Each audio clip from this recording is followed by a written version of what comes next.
네, 안녕하십니까. 용서 목사입니다. 오늘 함께 나눌 말씀은 사도행전 7장 48절부터 53절까지 말씀을 보겠는데요. 사실 7장 전체를 함께 다루도록 할 텐데요.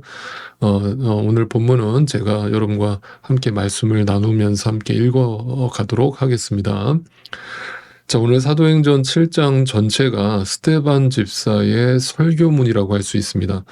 앞에서 베드로의 설교도 마찬가지고 스데반의 설교도 본질적으로 그 두 설교가 같을 수밖에 없는 것은 단지 어떤 인간의 스피치가 아니라 그 안에 살아 역사하고 계시는 성령 하나님의 충만하심 속에서 이루어진 설교였기 때문입니다. 다시 말씀드리지만 성령 하나님의 역사하심과 충만하심 속에서 나오는 모든 설교는 하나님의 말씀이기 때문에 그 내용이 본질적으로 같을 수밖에 없는 것입니다. 무슨 내용이겠습니까? 오직 복음과 하나님 나라에 대해서 설명하는 것입니다. 그래서 그 안에는 오직 하나님 나라에 대한 복음이 가득 담겨 있습니다. 그리고 동시에 신앙의 본질이 무엇인가에 대해서 담담하게 선포하고 있습니다.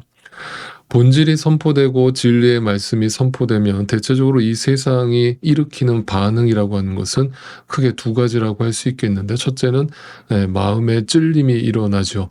그 마음의 찔림이 일어나서 회개에 이르게 하시든지 아니면 그 말씀에 거세게 저항하게 되든지, 이 두 가지 반응만 나타나게 되어 있습니다. 우리 죄된 인간에게는 아주 몹쓸 병이 하나 존재하는데요. 그것은 바로 자존심이라고 하는 것입니다. 그 자존심이 결국은 성경에서 말하는 나라고 하는 우상이라고 할 수 있는데, 하나님의 말씀이 선포될 때 바로 그 자존심이 작동하고 나라고 하는 내 어떤 고정관념과 나의 어떤 생각들이 하나님의 말씀보다 우선되면서 하나님의 말씀을 거부해버리는 일들이 우리 안에서 쉽게 벌어집니다. 그래서 그 하나님의 말씀을 들으면서 뭔가 삐딱하게 들으려고 하는 마음이 우리 마음속에 작동하는 것이죠. 이러한 자존심은 근본적으로 인간이 가지고 있는 그 죄된 속성, 이기심과 그 불완전함을 여실히 보여주는 것인데, 그것이 인간 내면 안에 숨겨진 바로 죄로 인한 열매라는 것을 우리가 분명히 알 필요가 있습니다. 네, 자존심이라는 것은 단지 어떤 심리적인 문제라기보다는 저는 분명히 죄의 열매라고 생각합니다. 스데반의 설교는 사실 특별한 내용이 따로 없습니다. 구약의 내용을 함축적으로 요약 정리를 하면서 복음을 전하고 있습니다. 아마도 이 설교를 듣고 있던 당시 유대인들은 대부분의 이 스데반 집사의 설교에 동의하거나 또 수긍했을 것입니다. 왜냐하면 하나도 어떤 마음에 부담이 될 만한 설교가 앞부분에는 전혀 등장하지 않고 구약에 있는 내용을 그대로 전달하기 때문에 유대인들에게 있어서는 뭐 당연히 다 알고 있는 내용들을 스데반 집사가 설교하고 있는 겁니다. 그런데 갑자기 이 유대인들이 이 설교가 끝나자마자 스데반 집사를 돌로 쳐서 죽인 겁니다. 그렇다면 이 설교의 뒷부분에 가서 그 유대인들이 도저히 수긍할 수 없고 동의할 수 없는 어떤 자존심이 발동하면서 격분하게 되는 일이 벌어졌다는 뜻이 됩니다. 도대체 어떤 내용이 담겨졌길래 유대인들이 이렇게 흥분하고 격분했는가? 자, 왜냐하면 이 앞부분의 대부분의 내용들은 흠잡을 데 없고 부담 없는 설교의 내용인 것처럼 들렸지만, 그 설교를 계속 듣고 있던 유대인들과 또 대제사장들과 당시 종교 지도자들의 귀에, 결정적으로 귀에 거슬리는 내용이 등장하게 됩니다. 아브라함으로부터 다윗에 이르기까지 구약의 내용을 구속사적으로 총정리하며 설교를 하던 스데반 집사는 그 설교의 결론 부분에 도달하자 결국 자신이 이 설교를 하는 목적과 이유를 명확하게 밝히기 시작하는데, 그것이 오늘 본문 7장 48절부터 시작되고 있습니다. 함께 읽어보기를 원합니다. 그런데 지극히 높으신 분께서는 사람의 손으로 지은 건물 안에 거하지 않으십니다. 그것은 예언자가 말하기를 주님께서 말씀하신다. 하늘은 나의 보좌요 땅은 나의 발판이다. 너희가 나를 위해서 어떤 집을 지어주겠으며 내가 쉴 만한 곳이 어디냐? 이 모든 것이 다 내 손으로 만든 것이 아니냐 한 것과 같습니다. 목이 곧고 마음과 귀에 할례를 받지 못한 사람들이여, 당신들은 언제나 성령을 거역하고 있습니다. 당신네 조상들이 한 그대로 당신들도 하고 있습니다. 당신들의 조상들이 박해하지 않은 예언자가 한 사람이라도 있었습니까? 그들은 의인이 올 것을 예언한 사람들을 죽였고, 메시아가 올 것을 예언한 사람들을 죽였다는 뜻이죠. 이제 당신들은 그 의인을 배반하고 죽였습니다. 예수 그리스도를 당신들이 죽였습니다. 당신들은 천사들이 전하여 준 율법을 받기만 하고 지키지는 않습니다. 자, 여러분, 당시 이 말씀을 듣고 있던 대제사장들과 유대인들과 또 그 종교 지도자들이 왜 격분했는지 짐작이 되십니까? 첫째는 뭐였습니까?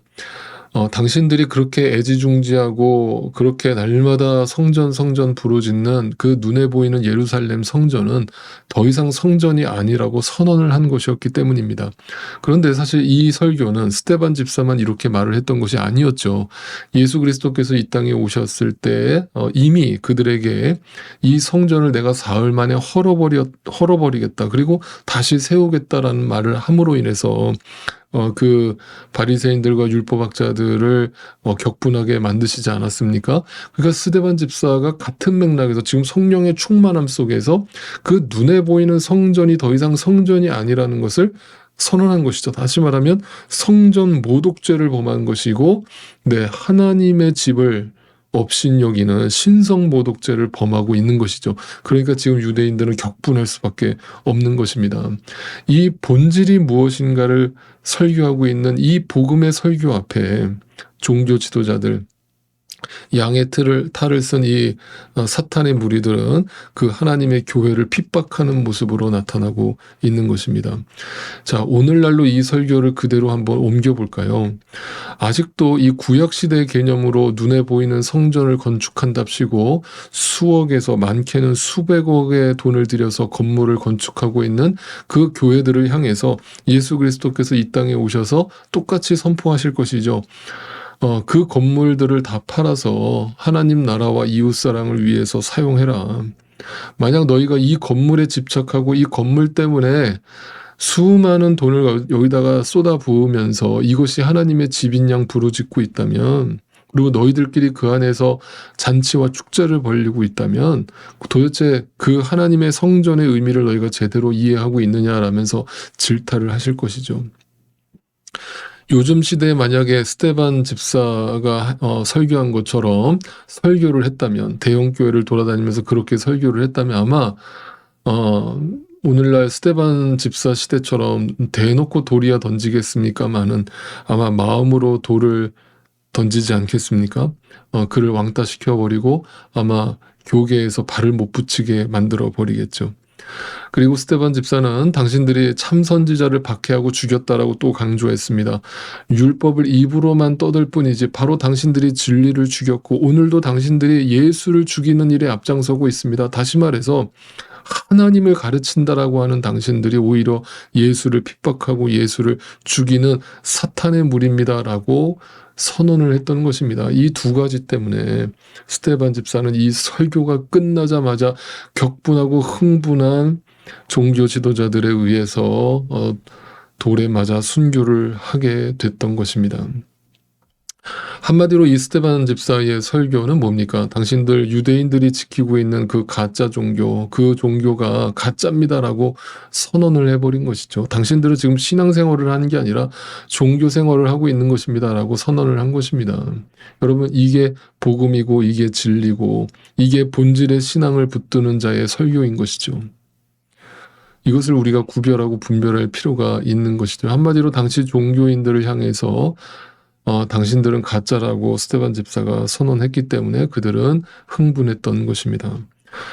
자, 만약에 여러분이 당시의 종교 지도자들이셨다면 이런 설교를 눈앞에서 듣고서 격분하지 않을 수 있습니까? 자존심이 작동하지 않을 자신이 있으십니까? 물론 이런 설교를 듣고 회개할 극소수의 하나님이 예비하신 영혼들이 있겠지만 아마도 여러분도 저도 만약 우리가 지켜야 할 어떤 기득권으로서 종교를 생각하고 있다면 이들처럼 그 진리를 외치는 자를 그 강단에서 끌어내리려고 했을 것입니다. 여러분 오늘날 왜 강단이 타락했다라고 말합니까?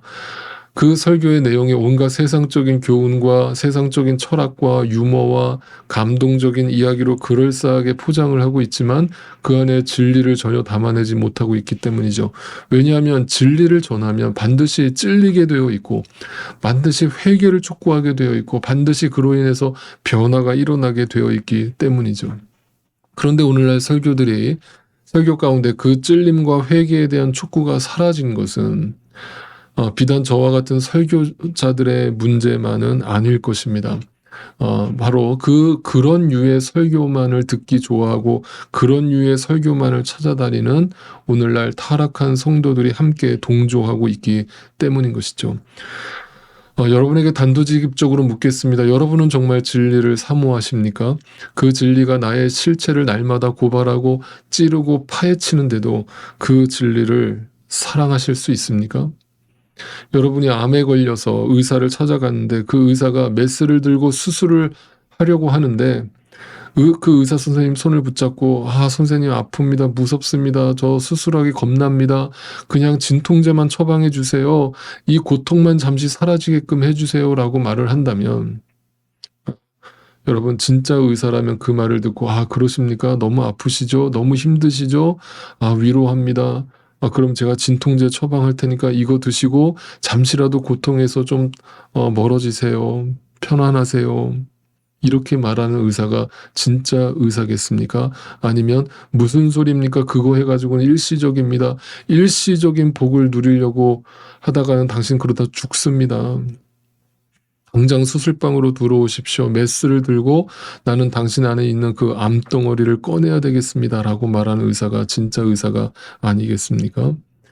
여러분이 정말 진리를 사랑하신다면 그 진리가 우리의 불의함을 날마다 지적하고 그것을 뽑아내기 위해서 오늘도 우리 안에서 역사하신다는 것을 인정하시고 그것으로 인하여 감사하실 수 있기를 바랍니다. 이 스데반의 설교는 오늘 우리에게도 그대로 적용되는 성령 하나님의 설교이기 때문입니다. 바로 우리가 요셉을 시기하여 애굽에 그 요셉을 팔아버린 형들이고 또 우리가 바로 모세를 향해 끊임없이 불평하고 배척한 이스라엘이라는 것을 스데반 집사를 통해서 성령 하나님이 우리를 향해 꾸짖고 계시는 것이기 때문입니다. 마지막으로 그 진리를 전하는 스데반 집사의 자세와 태도를 우리가 한번 유심히 보실 수 있기를 바랍니다. 스데반의 관심은 오직 진리밖에 없었습니다. 예수 그리스도밖에 없었습니다. 그 진리를 어떻게 하면 잘 전할까만 생각했습니다. 그로 인해서 저들이 나를 어떻게 생각할까에 대해서 두려워하지 않았습니다. 망설이지 않았습니다. 잠시도 주저하지 않았습니다. 하나님의 말씀을 담대히 증거했습니다. 어찌 보면 스데반은 본능적으로 알았을 것입니다. 분명 이렇게 내가 설교하면 엄청난 반발에 맞닥뜨릴 것이다. 분명 저들은 발끈할 것이다. 분명 저들은 마음에 불편할 것이다. 본능적으로 알았을 것입니다. 설령 이 설교 한 번으로 내가 저들에게 돌에 맞아 죽을지언정 진리의 말씀을 담대히 전하겠다는 믿음, 그 굳은 심정, 그것이 스데반 안에서 작동했기 때문에 가능했던 것입니다. 그것은 스데반의 의지나 노력이 절대 아니었습니다.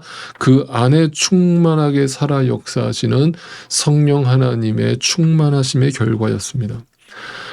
오늘도 저는 기도합니다.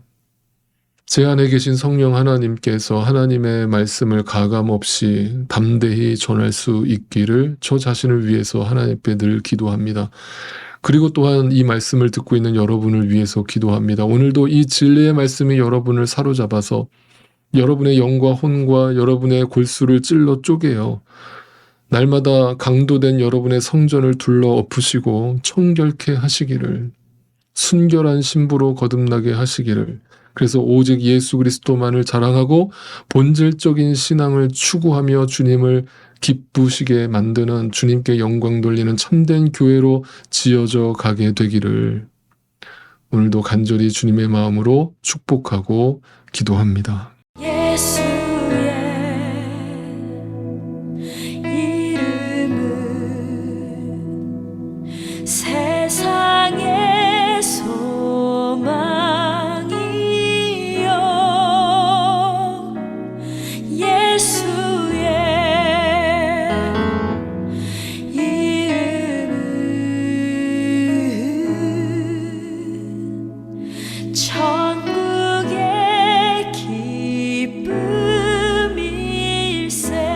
예수